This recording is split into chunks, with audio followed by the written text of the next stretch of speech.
to read in Jeremiah chapter 19 in the King James Version. Thus saith the Lord, go and get a potter's earthen bottle, and take of the ancients of the people and of the ancients of the priests, and go forth unto the valley of the son of Hinnom, which is by the entry of the east gate, and proclaim there the words that I shall tell thee, and say, hear ye the word of the Lord, O kings of Judah and inhabitants of Jerusalem. Thus saith the Lord of hosts, the God of Israel, behold, I will bring evil upon this place, the which whosoever heareth, his ear shall tingle. Because they have forsaken me, and have estranged this place, and have burned incense in it unto other gods, whom neither they nor their fathers have known, nor the kings of Judah, and have filled this place with the blood of innocents. They have built also the high places of Baal, to turn their sons with fire for burnt offerings unto Baal, which I commanded not, nor spake it, neither came it into my mind. Therefore, behold, the days come, saith the Lord, that this place shall no more be called Tophet, nor the valley of the son of Hinnom, but the valley of slaughter. And I will make void the counsel of Judah and Jerusalem in this place, and I will cause them to fall by the sword before their enemies, and by the hands of them that seek their lives, and their carcasses will I give to be meat for the fowls of the heaven and for the beasts of the earth. And I will make this city desolate, and in hissing every one that passeth thereby shall be astonished, and hiss because of all the plagues thereof. And I will cause them to eat the flesh of their sons and the flesh of their daughters, and they shall eat every one the flesh of his friend, and the siege and straitness wherewith their enemies, and they that seek their lives shall straiten them. Then shalt thou break the bottle in the sight of the men that go with thee, and shalt say unto them, thus saith the Lord of hosts, even so will I break this people and this city, as one breaketh a potter's vessel, that cannot be made whole again, and they shall bury them in Tophet, till there be no place to bury. Thus will I do unto this place, saith the Lord, and the inhabitants thereof, and even make this city as Tophet. And the houses of Jerusalem and the houses of the kings of Judah shall be defiled as the place of Tophet, because of all the houses upon whose roofs they have burned incense unto all the host of heaven, and have poured out drink offerings unto other gods.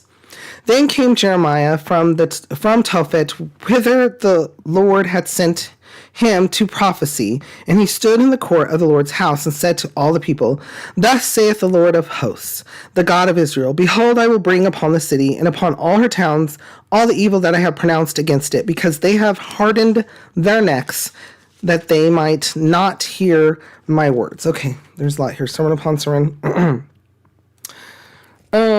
So verse 5, and I know I've talked about this before, but we're going to talk about it again. They have built also the high places of Baal, to burn their sons with fire for burnt offerings unto Baal, which I commanded not, nor spake it, neither came it into my mind. Yeah, that was some wicked stuff that these people were doing. They were doing it to earn blessings. So they were taking their sons and daughters' life to have it rain, or to become wealthy again, or to be healed, or to fill in the blank. Yeah, that's wickedness. That's just straight sin. Wickedness. Evil. So they were doing these things and expecting a different result. We already talked about the fruit. Fruit was not going to... They were bearing the bad fruit. The fruit was bad. The fruit was rotten. The fruit's gone bad. But yet they were trying to have the sweetness of the good fruit. Not going to happen. Bringing past to present. The people thought this was a good thing. And they didn't quite understand why the Lord didn't think it was a good thing.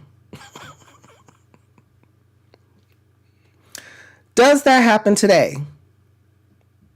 Yes, people believe so strongly that it's okay to be wicked, that it's okay to have boundaries where they only provide for their family, not anybody else. They don't want to help anybody else, even though they've needed help to learn how to grow and learn how to learn. You know, there was a teacher somewhere, there was a person that loved them, there was a person that took care of them, that changed the diaper, that fed them, that cooked for them, that cared for them, that took them places to teach them, right? There was somebody there.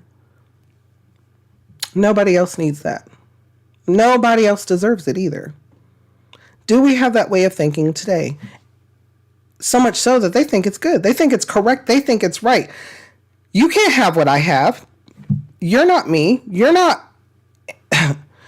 And you think that you can learn, or you can have food, or you can have health or anything because you think you're entitled. Yeah, you hear that word a lot, don't you? Don't you? Entitlements. Who's entitled to what? This all belongs to God. 100%. Who's entitled to what? That's a question for you. Read this verse again. That is your question for today's Bible study. You only get one today. That's your question. Before we go on, though, what kind of thoughts or feelings come to your mind when we read over this? How does it make you feel? What does it make you think?